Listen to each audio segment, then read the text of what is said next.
તો અમુક વાર કેવું થાય કે લાઈક મારા બેબીને અચાનક જ કોલ્ડ થઈ જાય, કાં તો પછી he coughs a lot at night. અને અનધર થિંગ કે કોઈ પણ જાતની એલર્જી, લાઈક કોઈ બહાર ગયા અમે અને કોઈ પરફ્યુમ કોઈ નાખીને આવ્યું તો એને અચાનક એ સ્મેલ લે તો રાત્રે કંઈ જ નહીં, એને અચાનક જ ઉધરસ ખાવા માંડે કે ભાઈ અચાનક જ એનું બધું બ્લોક થઈ જાય, રાઈટ. તો વી try to give like medicines and all, but તમે કેટલી મેડિસિન આપો, right. We have to go out, we have to face like public areas, right. પણ અમુક વાર એવું થઈ જાય કે દેટ્સ ઇટ, બટ એવું તો તમે ના કરી શકો, તમે જવાનું તો બંધ ના કરી શકો, રાઈટ. તો હવે કરવું શું? તો એક ઓપ્શન છે કે આપણે કોલ્ડ કાં તો કફ બહુ જ હોય બેબીને અને દવા બી આપી, અને નાનું બેબી હોય તો તમારે લિમિટેશન હોય દવા બી આપવામાં, તો એક ઓપ્શન છે એને નેબ્યુલાઇઝર કહેવાય.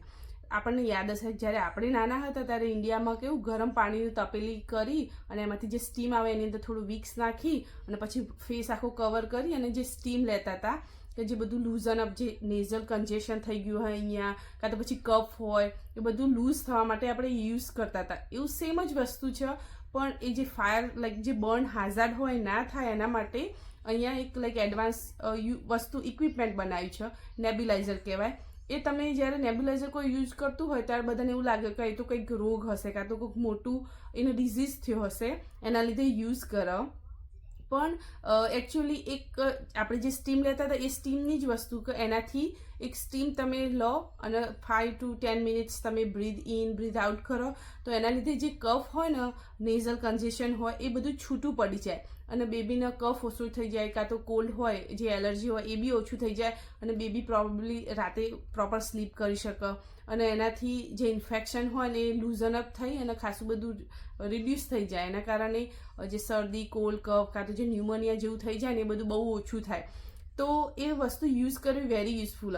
એઝ અ નર્સ મોમ મેં મારા કિડ માટે યુઝ કર્યું નેબ્યુલાઇઝર અને એ નેબ્યુલાઇઝર બહુ જ હેલ્પ થઈ. તમે કેટલી લાઈક દવાઓ તમે બેબીને આપો અને એનાથી જે સાઈડ ઇફેક્ટ થાય એના કરતાં બેટર વે કે તમે એ સ્ટીમ યુઝ કરો. અને મોસ્ટ ઓફ ધ લાઈક 90% જ્યારે આવું કોઈ બી ફર્સ્ટ સિમ્ટમ્સ દેખાય કે બેબી કફ સ્ટાર્ટ થઈ ગયો કે બહાર કોઈ એલર્જી લાઈક પોલન એલર્જી યુએસમાં હોય તો એવી કોઈ એલર્જી સિઝન ચાલુ થઈ એ વખતે તમે બેબીને નેબ્યુલાઇઝર અર્લી આપી દો, લાઈક ઇન એડવાન્સ કે થોડો કફ છે કે એવું આપી દો તો એ વસ્તુ થતી અટકી જાય. પ્લસ બેબીને બહુ કફ કાં તો બેબીને સફર ના કરવું પડે, એટ ધ સેમ ટાઈમ બહુ મેડિસિન બી ના આપવી પડે. અને અહીંયા જે વિડીયોમાં જે નેબ્યુલાઇઝર બતાવ્યું એ થોડું એક્સપેન્સિવ વન, પણ તમારે જો યુઝ કરવું હોય જે ચીપર વન કાં તો અફોર્ડેબલ વન, એમેઝોનમાં બહુ બધા ઓપ્શન અવેલેબલ છે અને એ બધા ઓપ્શન અમે ડિસ્ક્રિપ્શનમાં બી લિંક મૂકીશું જો તમારે બાય કરવું હોય તો. પછી એ નેબ્યુલાઇઝર ઇક્વિપમેન્ટ છે તો એની કેર બી કરવી પડે, તો એને પ્રોપરલી ક્લીન કરવાનું. તો બધા જે નવા ઇક્વિપમેન્ટ હોય તો એના પાછળ મેન્યુઅલ તો હોય કઈ રીતે ક્લીન કરવાનું. પ્લસ જો તમારા લાઈક નોર્મલી બોઇલિંગ મેથડ તમે યુઝ કરતા હોય તો બોઇલિંગ મેથડથી તમે ક્લીન કરી શકો વન્સ ઇન અ વાઇલ, કાં તો પછી સનલાઇટમાં મૂકી શકો. અનધર થિંગ બધા નેબ્યુલાઇઝર એજ ડિપેન્ડન્ટ હોય કે કયા એજનું કયું નેબ્યુલાઇઝર પ્રોપરલી તમે કયું માસ્ક ફિટ થાય એ બધું તમારે જાતે થોડું રિસર્ચ કરી અને પછી બાય કરવાનું તો ઇઝી પડે કિડ માટે.